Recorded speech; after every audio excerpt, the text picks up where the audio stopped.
None of this matters. But John Barrasso is set to become the fourth John in a row to be the number 2 Republican senator.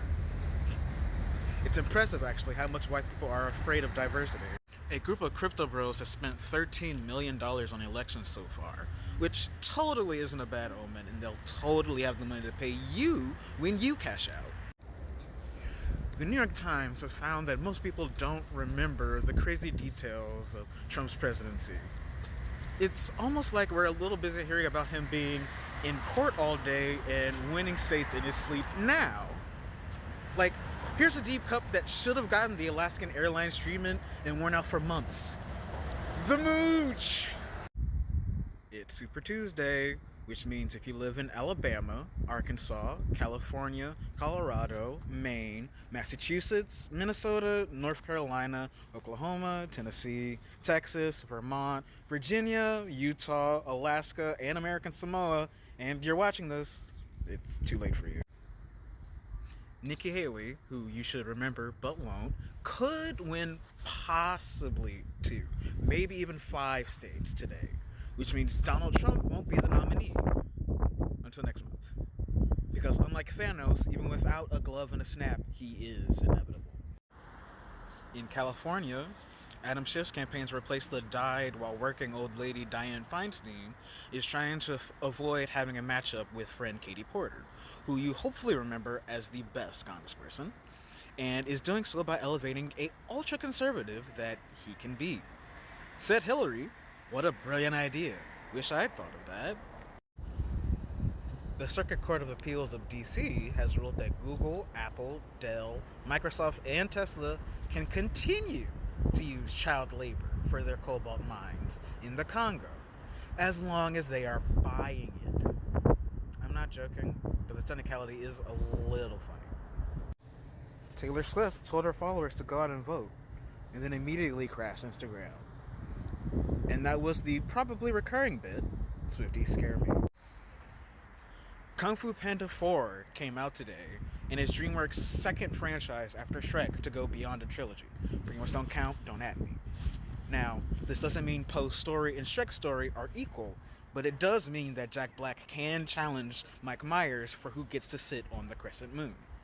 To the death, obviously.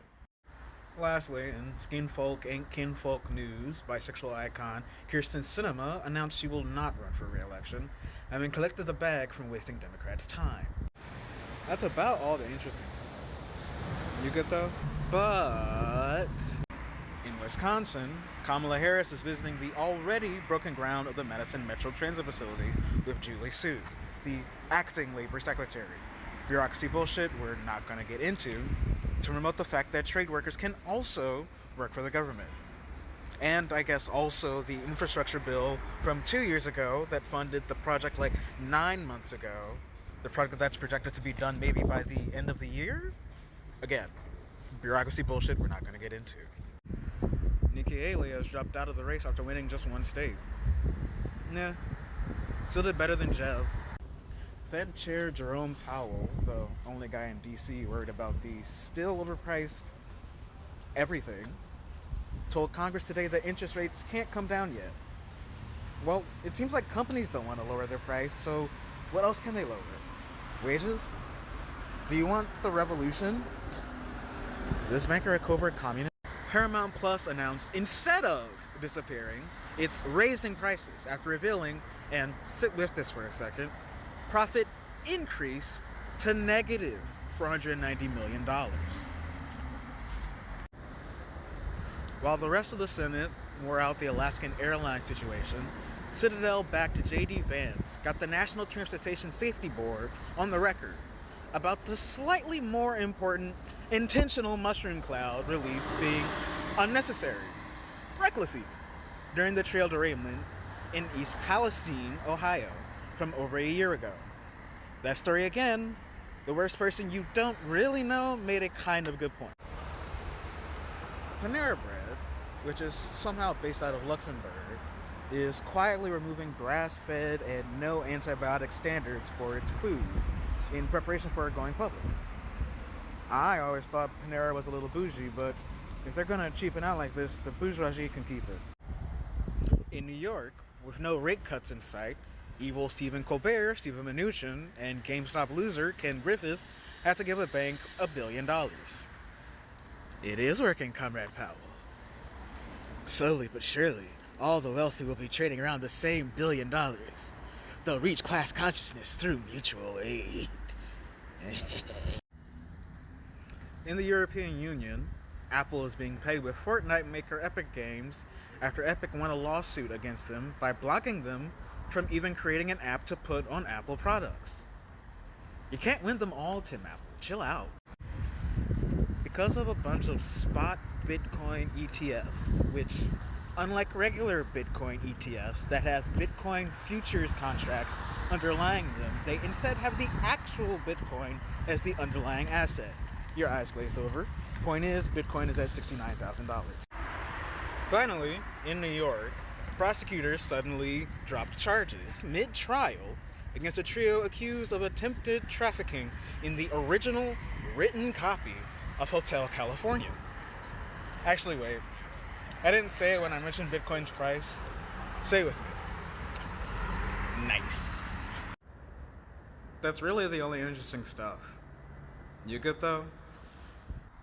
This evening is the State of the Union, and this morning, the President's Chief of Staff was asked if no one else will quit or be fired before the end of Joe Biden's term. So I guess the state of our union is strong? Dean Phillips, a name you're not expected to even care about, and Cenk Uygur, a bigger name you're also not expected to even care about, both dropped out of the race for president. Bitch, the branding was never there. What'd you expect? What the fuck is a Justice Democrat?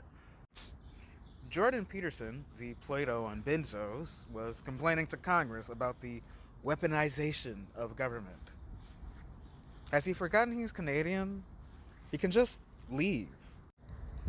The National Guard will be doing mandatory bag checks in the New York City subway, which services 3.2 million people daily. That story again, New York City congestion gets slightly worse. Chicago Bears have signed Jalen Johnson to be a cornerback for 4 years in exchange for $76 million. Hey, collect the bag, my nigga, because y'all ain't collecting no rings anytime soon. Rick Ross filmed his neighbor's house on fire and the fire department, and when the neighbor complained, he simply invited him onto his podcast. Shit. Spotify really did do a number on royalties. In preparation for the State of the Union, President Biden met with actors who played fictional presidents and asked for advice.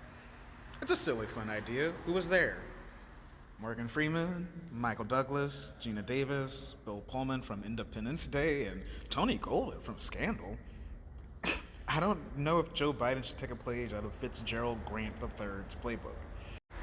Rita Moreno recently revealed her rebound skills are better than every NBA player combined when telling People magazine she had a fling with the king, Elvis, after leaving Marlon Brando.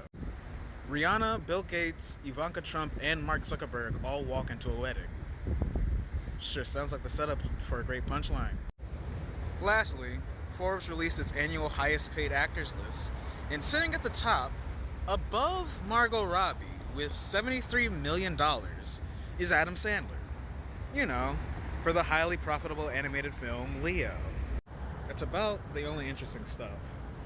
You good, though?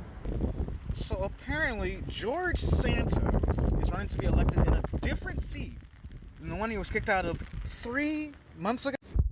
Just like, not even gonna wait a year. You just gotta take up all our time and energy.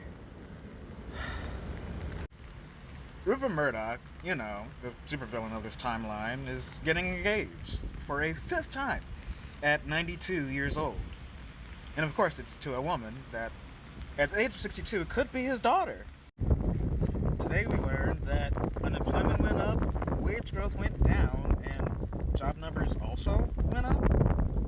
If Bidenomics could be either just bad or just good, that'd be great, thanks. Project 2025, Project 2025, Project 2025.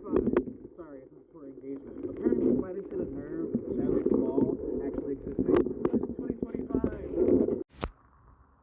Donald Trump had to pay nearly $100 million for his defamation case against assault survivor E. Jean Carroll. He had a friend pay it off. If someone were to bet me that Donald Trump had friends, a singular friend that would still give him money, that bitch would have won $100 million. Nvidia, the company you can blame for generative AI being everywhere, is trying to top Apple in the stock market with both around $2.5 trillion. Not gonna lie, ever pegged Apple as being a bottom. Steph Curry may have injured his knee yesterday in a loss against the Chicago Bulls, putting the Golden State Warriors at 9th place. And you can't hear it, but somewhere the team owner is sweating and wailing over next quarter's profits. India sent 10,000 troops to its disputed mountain border with China. Why do either of you want the Himalayas? Just leave it alone and let the abominable snowman have it. ChatGPT maker Sam Altman's other company, WorldCoin, sued the country of Spain for overregulation. A sentence I didn't think was possible, but fine. What is WorldCoin trying to do? Well, in exchange for some cryptocurrency, of course, they get to scan your eyeballs. For a digital ID, of course. How brilliant of the overvalued chatbot maker to give us a company-made digital version of the thing we're already required to have. Lastly, Young Thug might be able to toss out his RICO case after his lawyer today pointed to an overturned conviction from Tuesday over Ghetto Angels by No Cap. And I'm sorry to be cheesy over this. Actually, I'm not. This song may itself be his Ghetto Angel. No cap. But that's about all the interesting stuff. You good though?